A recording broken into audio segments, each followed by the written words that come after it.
ஜாவாஸ்கிரிப்ட்ல வந்து ஒரு வேரியபிளை டிக்ளேர் பண்ணதுக்கு லெட் வேர் கான்ஸ்ட் அப்படின்னு சொல்லி 3 கீவேர்ட் இருக்குது. இந்த மூணுமே வேரியபிள் டிஃபைன் பண்ணதான். அந்த மூணுத்தையுமே நான் பிரிண்ட் பண்ணி பார்க்கும்போது எனக்கான அவுட்புட் கரெக்டா தான் வருது. அப்ப எதுக்கு இந்த மூணுமே இருக்கு அப்படின்னு சொல்லி இந்த வீடியோல பார்க்கலாமா? ஃபர்ஸ்ட் இந்த மாதிரி லெட் அப்படிங்கிற கீவேர்டுக்கான அர்த்தம் என்னன்னு சொல்லி பார்க்கலாம். லெட் அப்படிங்கறத வந்து நான் ஒரு செட் ஆஃப் பிராக்கெட்ல கொடுத்துக்கிறேன். Let a = 5.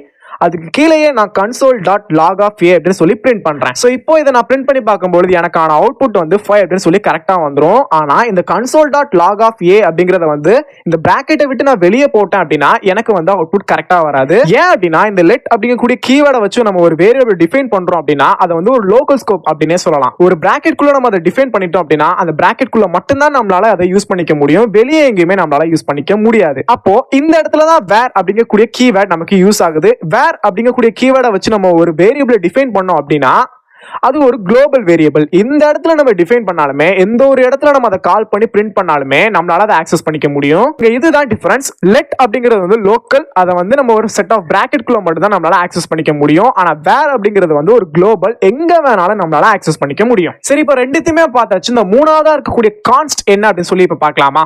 கான்ஸ்ட் அப்படிங்கிறது ஒரு கான்ஸ்டன்ட். ஒன்ஸ் நீங்க ஒரு வேரியபிளை கான்ஸ்ட் வச்சு டிஃபைன் பண்ணிட்டீங்க அப்படின்னா அதை நம்மளால சேஞ்ச் பண்ணவே முடியாது. நீங்க பாருங்க, கான்ஸ்ட் a = 5 அப்படின்னு சொல்லி வச்சுக்கிறேன். அண்ட் அதுக்கு அடுத்த லைன்ல கான்ஸ்ட் a = 10 அப்படிங்கறதையும் மாத்திக்கிறேன். அண்ட் அதுக்கு அடுத்த லைன்ல வந்து console.log of a அப்படின்னு சொல்லி கேட்டா இந்த இடத்துல வந்து ஃபர்ஸ்ட் a = 5 இருக்குமா, அப்புறம் a = 10 மாத்தினதுக்கு அப்புறமா இந்த இடத்துல a அப்படின்னு சொல்லலாம். எனக்கு 10 தானே பிரிண்ட் ஆகணும்.